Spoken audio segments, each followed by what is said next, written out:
Some brands offer you low finance, or cashback, or servicing. Renault don't do ors. We do ands. The Renault Kadjar with 1.91% APR and €1,000 cashback and 3 years servicing, saving you thousands. Renault, the brand with the ands. Visit your local Renault dealer. Finance is made under a hire purchase agreement. Terms and conditions apply. Deposit required. Subject to lending criteria. See Renault.ie. No risk it, no biscuit.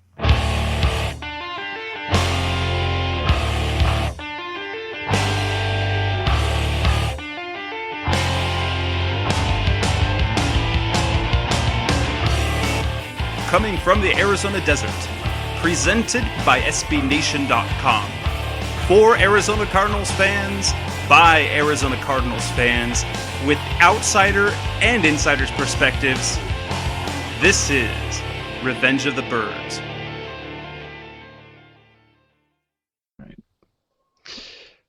Arizona Cardinals fans, this is Jess Root from Revenge of the Birds Radio, and we are talking San Diego Chargers versus Arizona Cardinals Monday Night Football.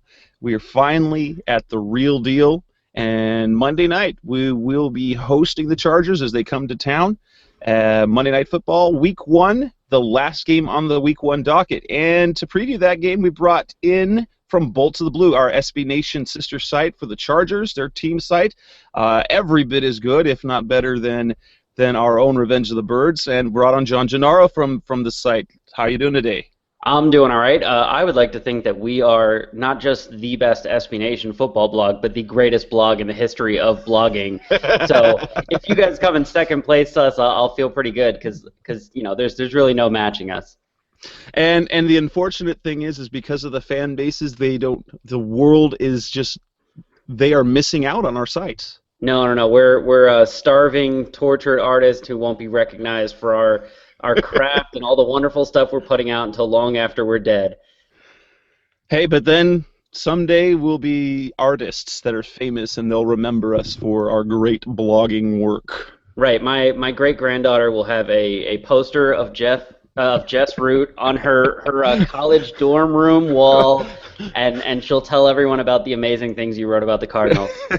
Interesting fact, Revenge of the Birds radio listeners, is John and I first met few years ago at an SB Nation meetup in Vegas, and the topic of conversation, and John brought it up on Twitter today, was that kind of he remembers me forever for my Tom Tupa knowledge. It's not just remembering you. The fact that you showed me that Tom Tupa was once a college quarterback and then went from punter to starting quarterback with the Cardinals and then back to punter has won me so many bar bets that I owe you at least a couple drinks at this point, because I've yet to meet a single person that believes that, and they are almost always willing to put a beer on the line. He was an All-Pro. He was a Pro Bowler and I believe an All-Pro one season as a punter many years later. And then he has that factoid in NFL history and lore. When they brought back the two-point conversion in the 90s, he was the first to score a two-point conversion off a busted extra point. There you go. They should retire his number, if not name the team after him. Unfortunately, he was a terrible quarterback, and I don't know why. This is when he was with the Cardinals, it was one of the first couple of years that I started even knowing about football and then the Cardinals, and it was just a couple of years after they came to Arizona. And so he's a player has stuck with me, and I have this warm, fuzzy feeling for Tom Tupa, even though he was terrible. His debut was against the Eagles, I believe it was. 6 interceptions. He was sacked 6 times. And oh my gosh! But anyway, we're not here to talk about Tom Tupa. We want to learn a little bit more of the San Diego Chargers. We waited since the Cardinals played the Chargers just a week ago in the preseason finale. I had been bringing on the visiting blogs, someone from the staff to talk about the team, but since it was the 4th preseason game, and really, it's a preseason game that doesn't matter. We weren't going to see any of the starters anyway.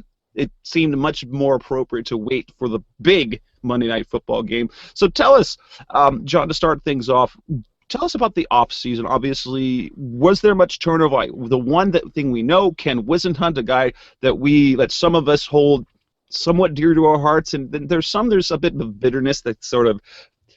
There's a lot of fans who think he's a terrible human being for what he did with the quarterback situation. Never mind that he took the Cardinals to the Super Bowl, something that it's going to happen this year, of course, but has never happened before, certainly since coming to Arizona. But he kind of turned around the offense, combined there with Mike McCoy. Phillip Rivers kind of turned around his career. They made the playoffs. They squeaked into the playoffs thanks to that AFC situation. Got a playoff win because, hey, they played the Bengals, and one thing you can count on, Marvin Lewis and Andy Dalton will not win a playoff game. And it's kind of how that goes.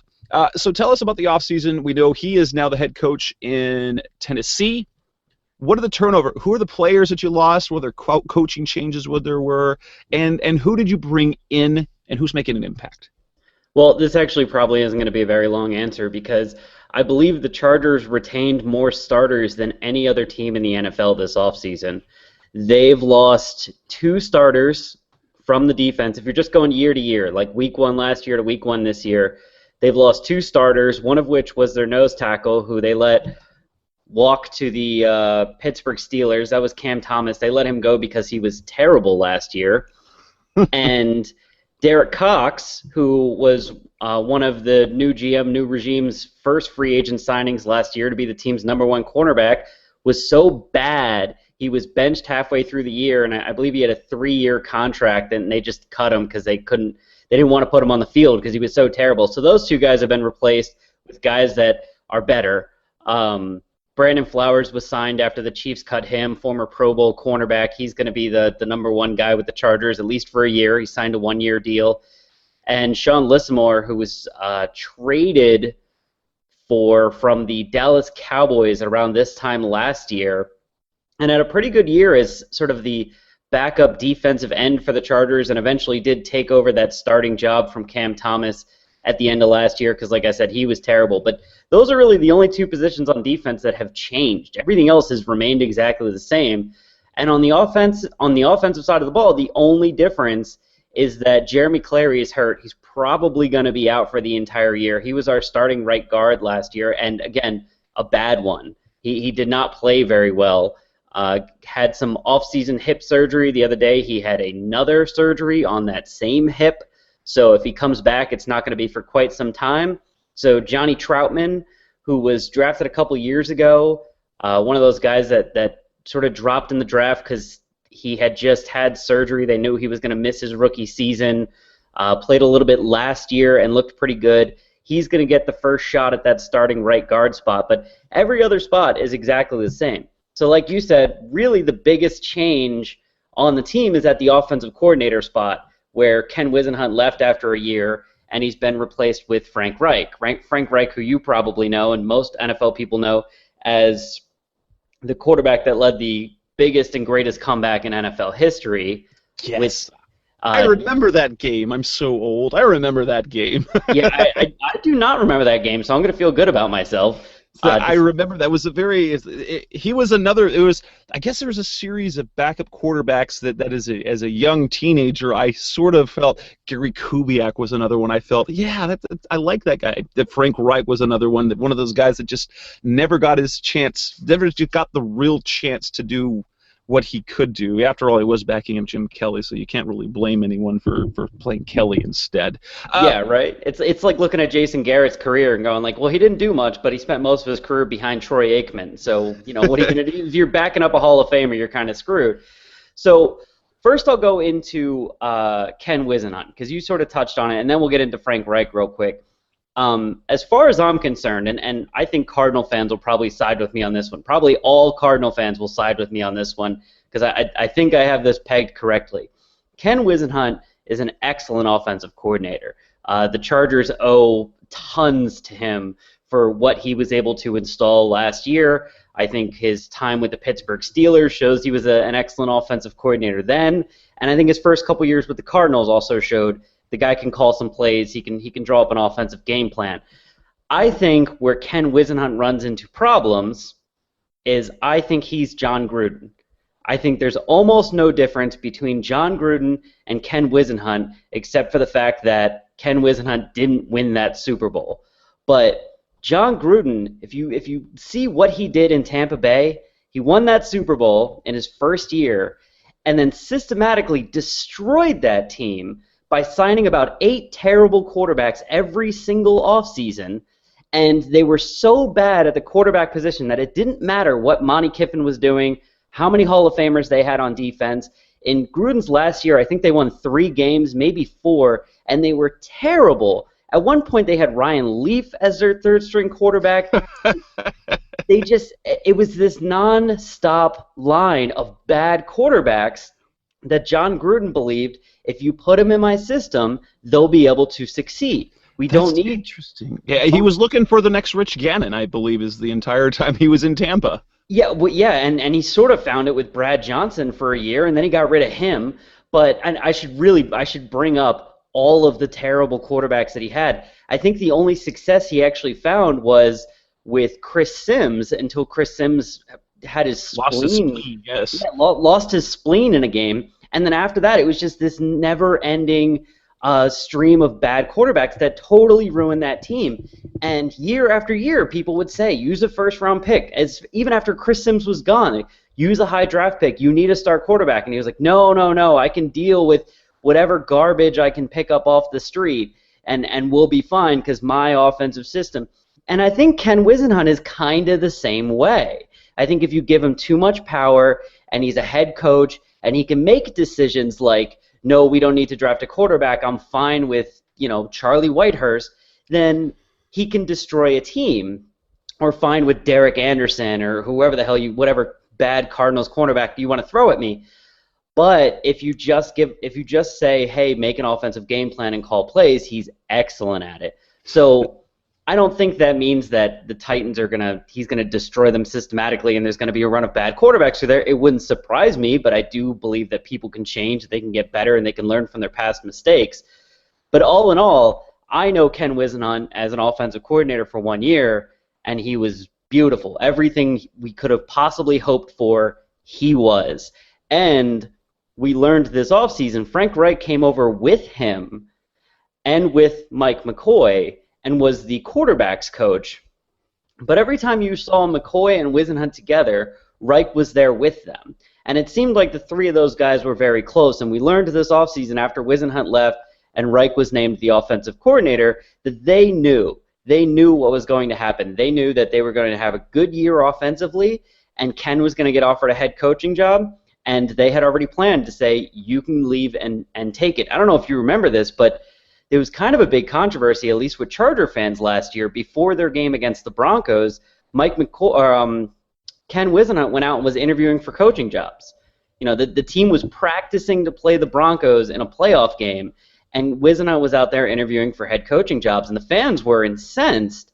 But Mike McCoy said, look, I'm not going to stand in Ken's way. That was the deal. He was a head coach before. He probably could have been a head coach again, but he came and he was an offensive coordinator for a year and the rule was I wasn't going to stand in his way. And at the same time, they were grooming Frank Reich. They knew after a year that Ken was probably going to be gone, and Frank Reich's job was basically, in a year when Ken is gone, be ready. And Frank had been previously he was with Ken Whisenhunt in Arizona as the receivers coach, right? As well. So he's been around the league. And he also for a time was working with Peyton Manning in Indianapolis. I believe he was Peyton Manning's quarterback's coach, and so he came sort of from that system that Peyton Manning was running with Mike McCoy in Denver. And it meshed with what Ken was running in Arizona, which he had familiarity with as well. So all in all, he's a perfect candidate. That being said, he's a first-year offensive coordinator. We really don't know how good he is at drawing up a game plan. We really have no idea how good he is at calling plays, making adjustments, all these things. He might be terrible at them.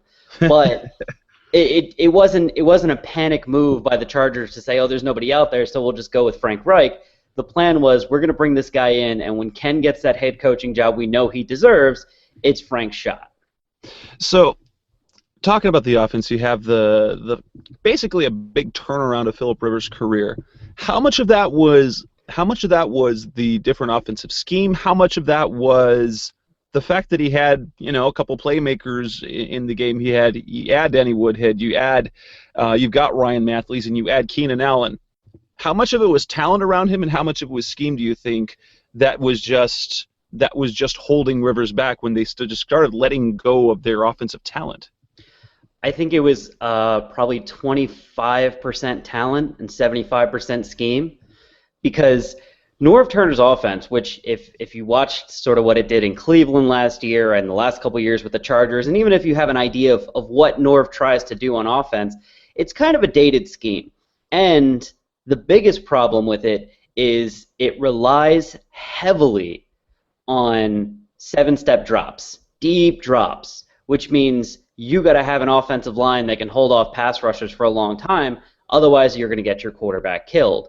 And so McCoy came in, and Whisenhunt came in, and Frank Reich came in, and they said, all right, we got to get rid of these 7-step drops because the offensive line can't hold that long. There's probably 4 or 5 offensive lines in the entire league that can hold off good pass rushers for that long. So we can't be doing that every play, every game.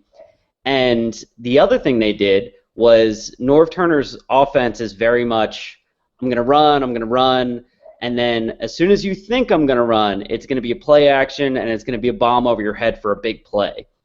And that was leading to some issues because, the offensive line wasn't doing very well at run blocking either. And then on those play action passes, they were still deep drops, and sometimes a pass rusher would get there before Rivers could get rid of the ball. So McCoy and Whisenhunt and Frank, they all put together a scheme where everything is 3- and 5-step drops. There are no 7-step drops. There's a lot of plays out of shotgun, and everything is quick. Everything is a quick pass. Rivers rarely, if ever, has the ball in his hands 3 seconds after the snap. It's, hit the back of your drop, fire away. If your number 1 guy isn't open, go to your number 2. If your number 2 guy isn't open, just throw to Woodhead. So it's very much a scheme built around our offensive line isn't very good, and we have an accurate quarterback, so we're just going to take what the defense gives us, because on every play you can probably complete a 4-yard pass. So at the very least they're getting a 4 or 5-yard pass and then trying to build for yards after the catch. Good stuff.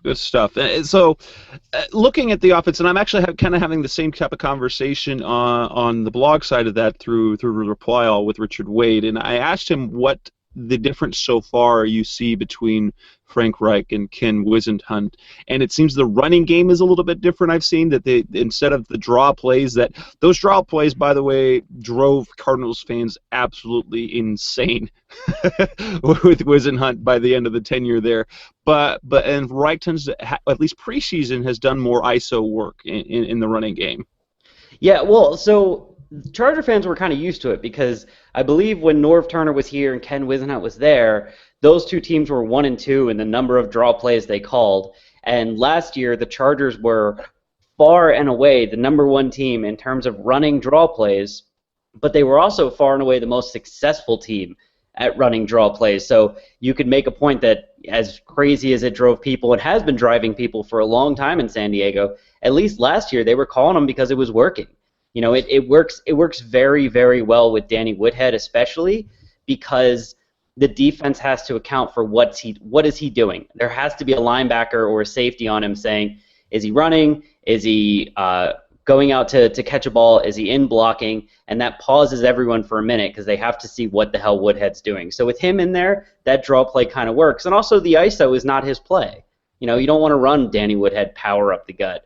So I don't know if it's going to be less once the regular season starts. I feel like they're still going to run it quite a bit with Danny Woodhead, but there has been less in the preseason. The big difference that we've heard about, I don't know that we've really seen it, because at no point in the preseason did the Chargers starters play more than a quarter. I don't know if this is true with the Cardinals, but I know most NFL teams in their third preseason game will play at least a half and usually partially into the third quarter. Chargers didn't do that. Every game, their starters played about 2 or 3 series, and they were done. So we don't have a great feel for what Frank Reich wants to do, but what he's saying he wants to do is he's saying he wants to run more huddle, or more no huddle, and he wants Phillip Rivers to essentially become Peyton Manning. He's going to send him to the line every time with 2 or 3 plays, let Rivers read the defense, and make calls at the line depending on what play he wants to run. They did a little bit of no huddle last year. They let Rivers audible quite a bit more than Norv ever did.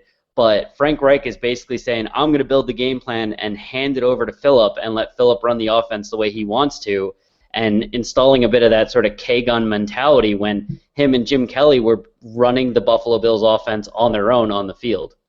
How comfortable are Cardinals or Chargers fans with Phillip Rivers basically running control of that line? I don't think anyone has an issue with it. Okay. Rivers in the 2004 draft, I think, is the one that he came out of with Eli Manning and Ben Roethlisberger. It was supposed to be the draft of the quarterback, and J.P. Lossman, who everyone forgets. And every scouting report would have told you that out of those 3 or 4 guys, if you want to throw J.P. in there, because he was also a first-round pick, out of those 4 guys, Rivers was far and away the smartest. And his dad, growing up, was a high school football coach.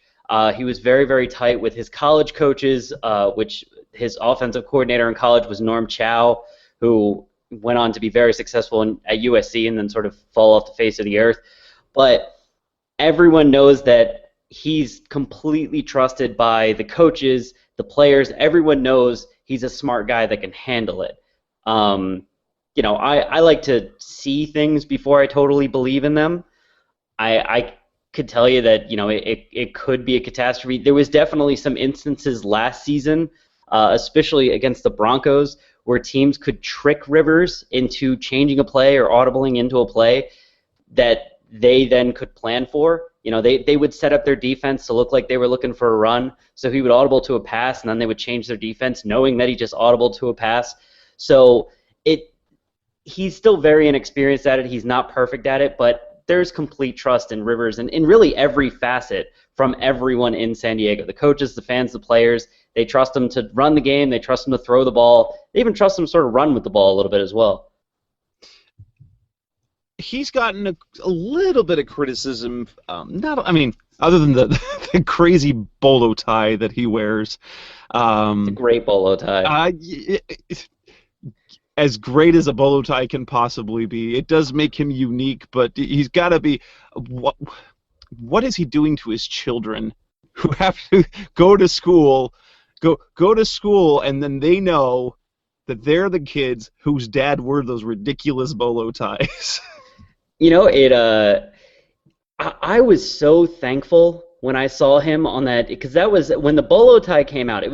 Don't forget, it was the bolo tie and snakeskin cowboy boots. Oh my goodness, yes. How can you forget? Right, and basically it was kind of a joke where Rivers is a country boy. He grew up in Alabama. He's from Alabama. His family's still in Alabama, and he had talked to people about he had bolo ties and he liked to wear them, and he had these snakeskin cowboy boots and he liked to wear those too, and so. Someone on the team, I forget who, but someone on the team who was friends with Phillip Rivers told him heading into the Thursday night game against the Broncos last year, you need to wear the bolo tie and the snakeskin boots so that after we win the game, when they're interviewing you, you're sitting there with your bolo tie and your snakeskin boots. And he figured he would do it because if they lost, he doesn't have to wear the tie and he doesn't have to show anyone the boots. But then they kept winning. Well, and so they won that game, and then in the post game, in the interview on NFL Network after the game, I think it was Deion Sanders was like, "Let me see your tie, let me see your boots." And after that, it was a thing. I mean, there was T-shirts made up. There was a Twitter account. There still is a Twitter account, and I still get tweets daily referencing Phillip Rivers' bolo tie, or sometimes just calling the man Bolo Tie, as if it's his nickname and he's an actual bolo tie. So I love it because it's kind of fun, and in all honesty, as much as I really respect and I like Phillip Rivers as a quarterback, he doesn't have a ton of personality. He's got charisma, but there's nothing super exciting about him. He drives a minivan, and when he's not at Chargers Park, he's at home playing with his kids. There's nothing really fun about him except for the fact that he likes playing football. And what it really did was it took negative attention, away from the criticism he had gotten for being so fired up during games and occasionally getting into it with other players and other fans at one point during a playoff game.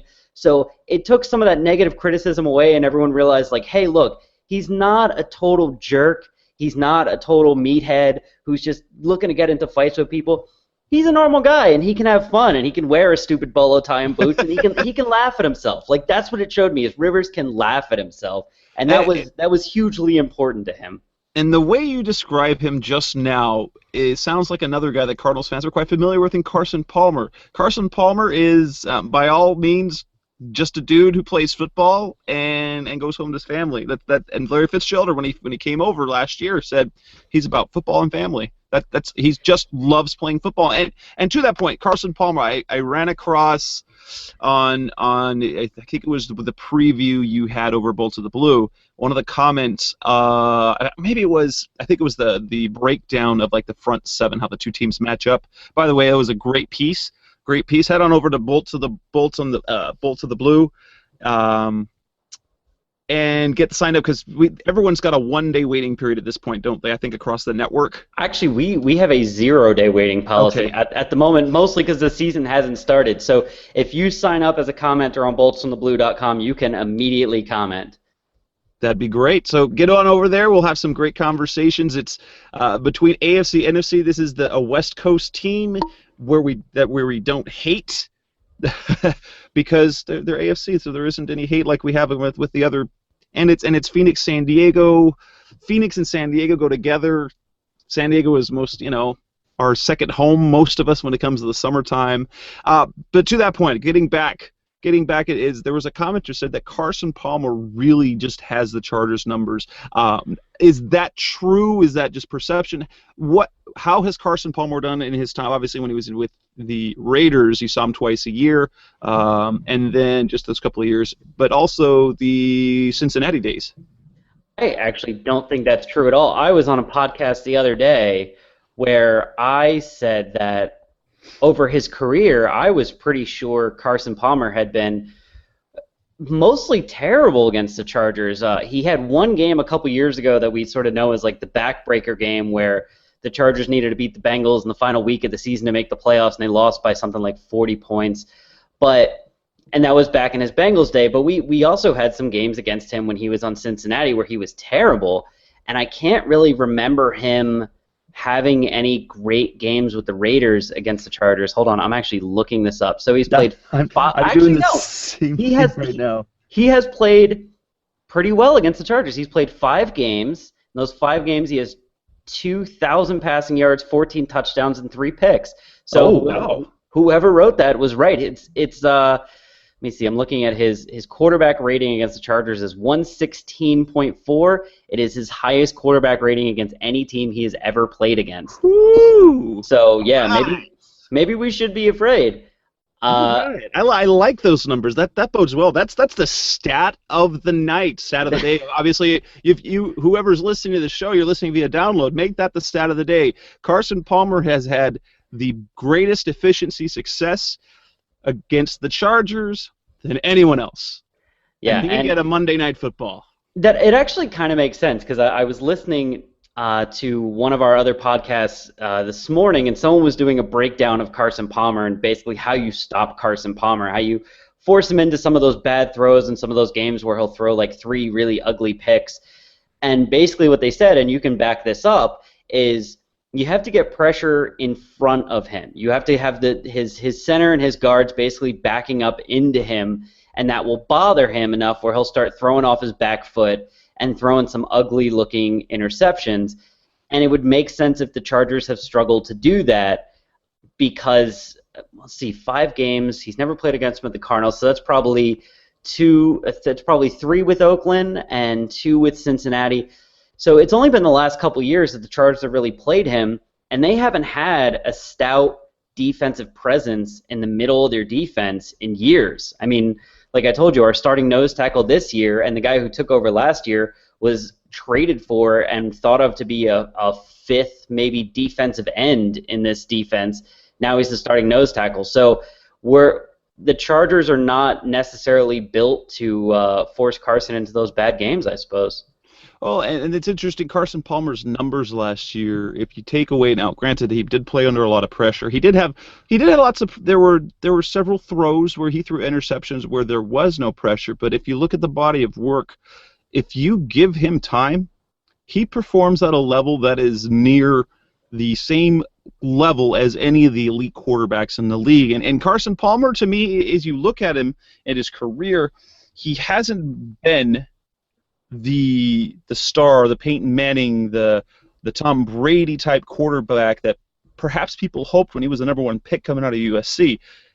He is an elite talent quarterback who has played an average to above average career, but he's going to always play. I mean, he's going to play till he's not ready to not play anymore. Because if you're just looking at the Cardinals, seeing him at the difference in practice, there is such the difference, the step down to Drew Stanton, who's not terrible, to the next guy, but it's a noticeable drop off. It is a very noticeable drop off in ability.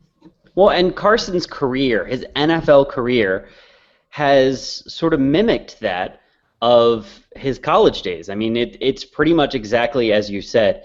When he has time to throw, when he has a good offensive line in front of him and he's not playing against some of the best pass rushers in the entire league, he will carve you up like maybe two other quarterbacks in the league can, because he's got the arm to make every throw. He's incredibly accurate when he sets his feet and he has time, and he's intelligent. So when he's playing behind a really, really good offensive line, he puts up huge numbers. I don't know if you remember him in college, but I believe he was a 3-year starter, and in his first year he sort of showed flashes, and they were like, all right, well, we'll see where this goes.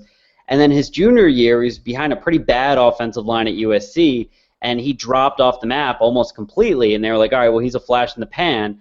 And then his senior season, he won the Heisman, going away. There was no other even candidates, really, anyone who was a realistic candidate to win the thing, and it was basically because USC's offensive line got better. That was it. And he got, I think a better wide receiver at some point that he could sort of throw jump balls to if he was in trouble. So if you put him in a position where he has time, you can't really expect to win that game. You have to get pressure on him. To talk about that defensive side of the ball, obviously that was, and if you look at the AFC West between the Chargers and the Broncos, the defensive side of the ball has been a concern, but the offense kind of carried them. What is the level? What type of expectations do you have for the defense heading into this year? What are the strengths? What are the weaknesses? And how do you think they match up against the Cardinals with the weapons they have this year? They've got Andre Ellington, who's going to be a more full-time guy back there in the backfield. Larry Fitzgerald, Michael Floyd, John Brown, who's been the talked about rookie, John Carlson at tight end. They're and an improved offensive line. I don't know it's going to be top 10, but it's definitely. By default, it's better than what it was last year and the past couple of years.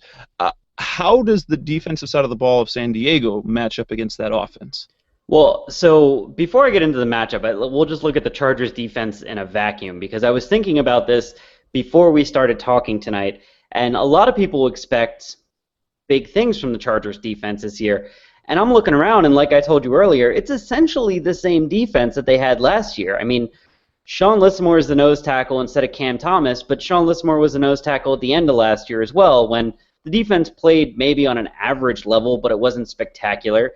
And Brandon Flowers is probably an upgrade at the number one cornerback position, but there wasn't any drastic change to the defense. It's the same defensive coordinator. It's the same defensive coaching staff. It's about 90% the same players on the field. And I was trying to think of a scenario, and feel free to chime in if you know one.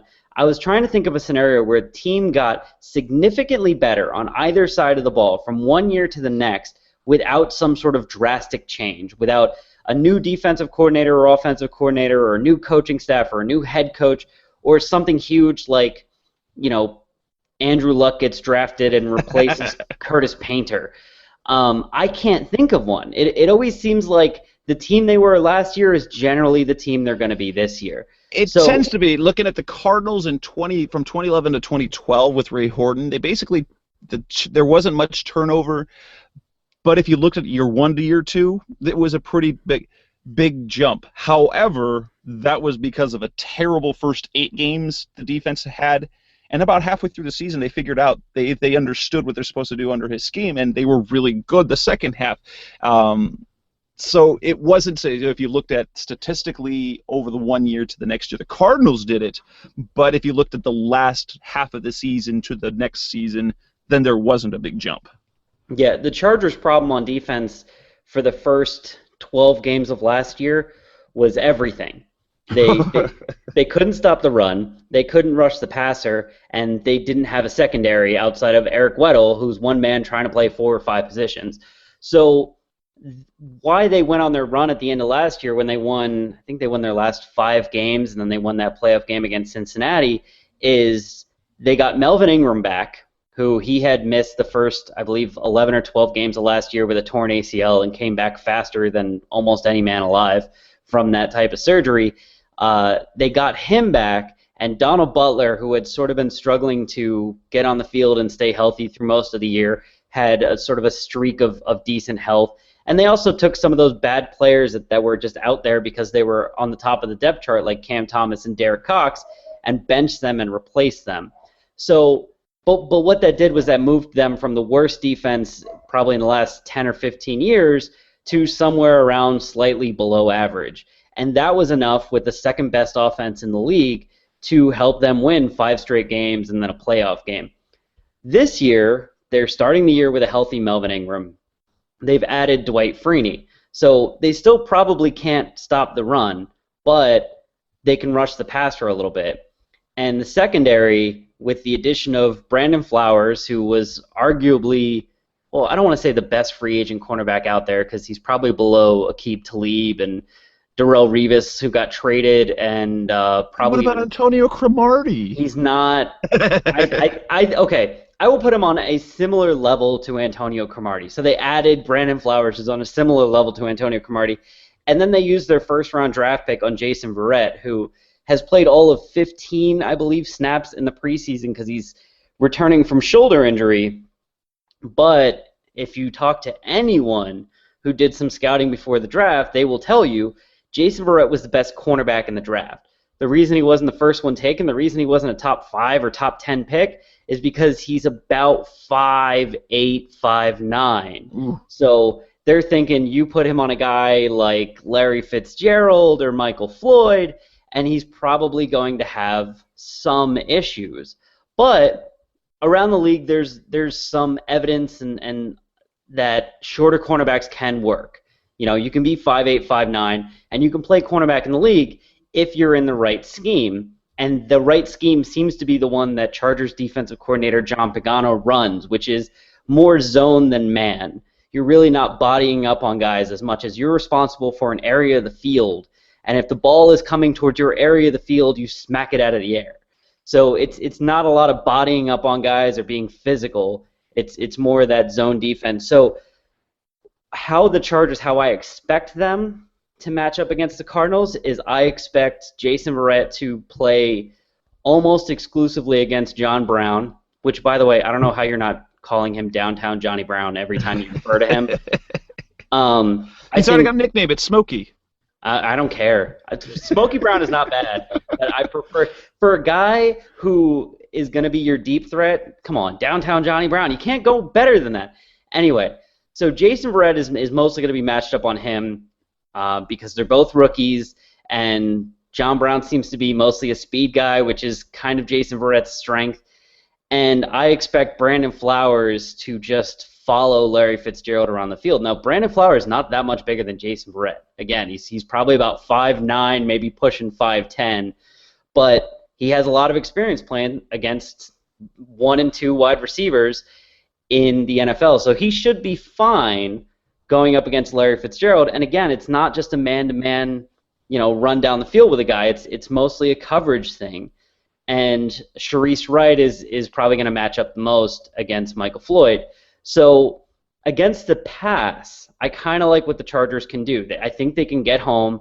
I think they can generate some sort of pass rush, probably not up the middle, but I think they can generate some sort of pass rush and at least get near Carson Palmer, if not hit Carson Palmer a couple of times. And I like their safeties and their corners to cover those 3 wide receivers. I think in that situation they match up well.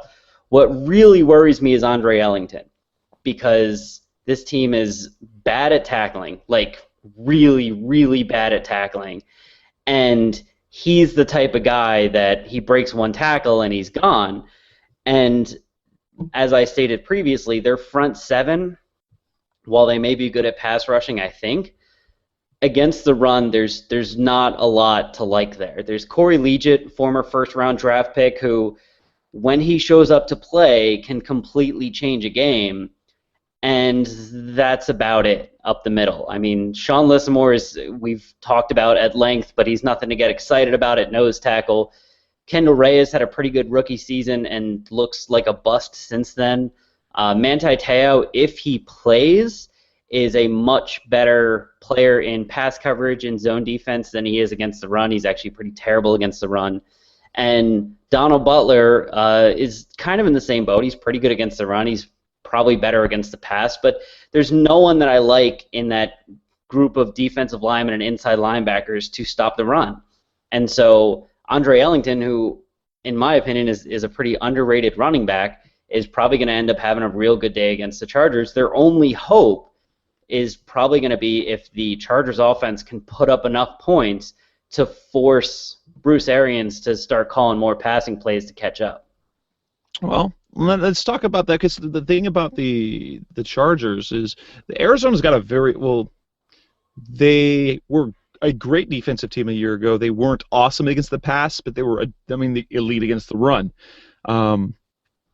The area in which there are a little bit concerns happen to be in the middle of the field, and I feel that the Chargers match up really well against the Cardinals defense because of that quick moving offense where you're going to throw, shorter routes, 4 or 5 yards, because the area where the Cardinals appear, at least right now, to be vulnerable is kind of at that inside linebacker position. We've got Larry Foote and Kevin Minter. Kevin Minter, who played one defensive snap a season ago. Larry Foote, who's old. Looked good, but he's old. And then we've got good secondary, really good defensive line, but the linebacking core is there are questions. So I personally, I think you guys may have some issues at safety, at least in week 1. That's just because is Tyrann Mathieu going to play? Do we know? That hasn't been said. He got some tackling work in today, which he had to be able to play. And if he plays, I'm still looking at it like it's his first game back from a pretty major injury. He's probably not going to be exactly the player he was when he got injured last year. And I'm not a huge fan of the other safeties that you guys have. So I like the defensive line the Cardinals have. I would like it a lot more if Darnell Dockett was there.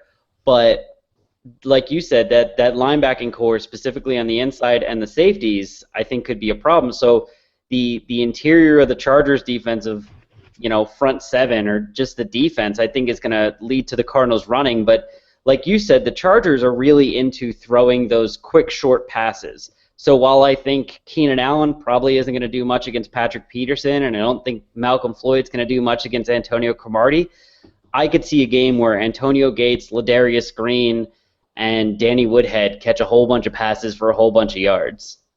So let's talk prediction. I see this as a high-scoring game, even though the Cardinals' defense, kind of how it started last year. The Cardinals' defense, they lost a very close game, a high-scoring game to the Rams in Week 1.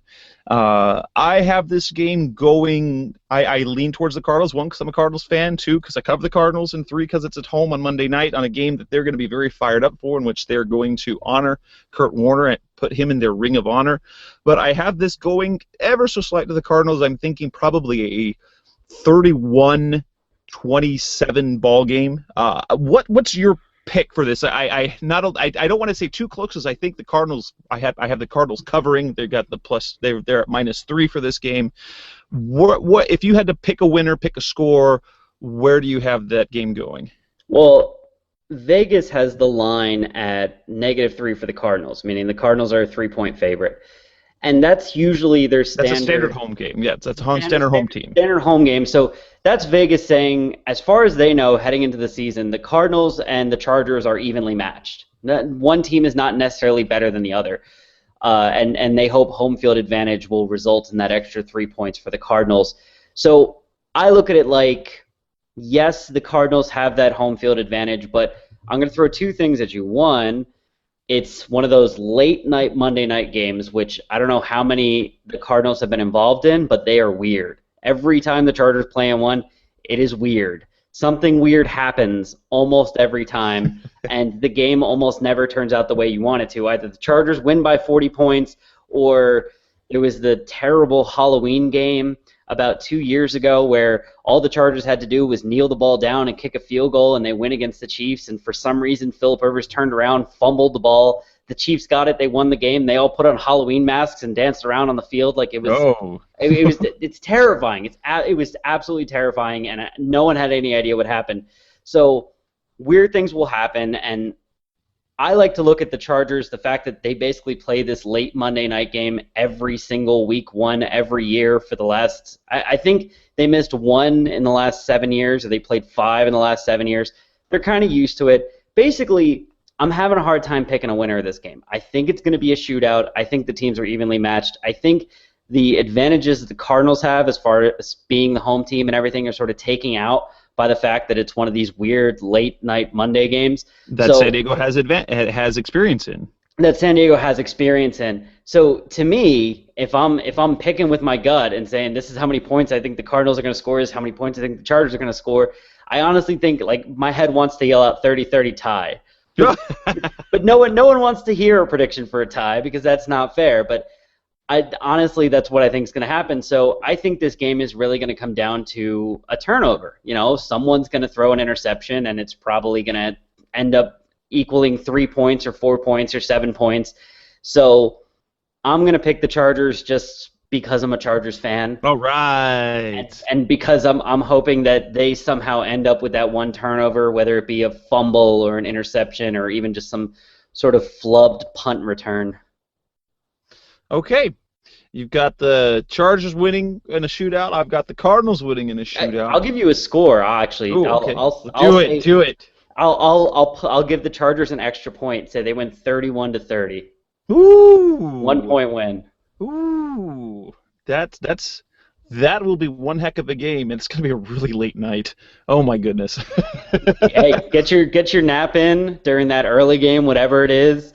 Because, yeah, you're going to be up to the end of it. Yes. And unfortunately, I have to be up and working at 6 a.m. the next morning. So yes, I'm gonna be a cranky guy on Tuesday, or a happy guy. Well, this was actually, I used to live on the East Coast. It was even worse then to be a Chargers fan because the week one game I don't think would end until about 1:30 in the morning on the East Coast. Well, great. Well, I really appreciate, John, you coming on to Revenge of the Birds Radio. It's been a great, in fact, I think you set a record for the amount of time I have spoken with an opposing site blogger, which is good times because this was a great conversation. Appreciate the time.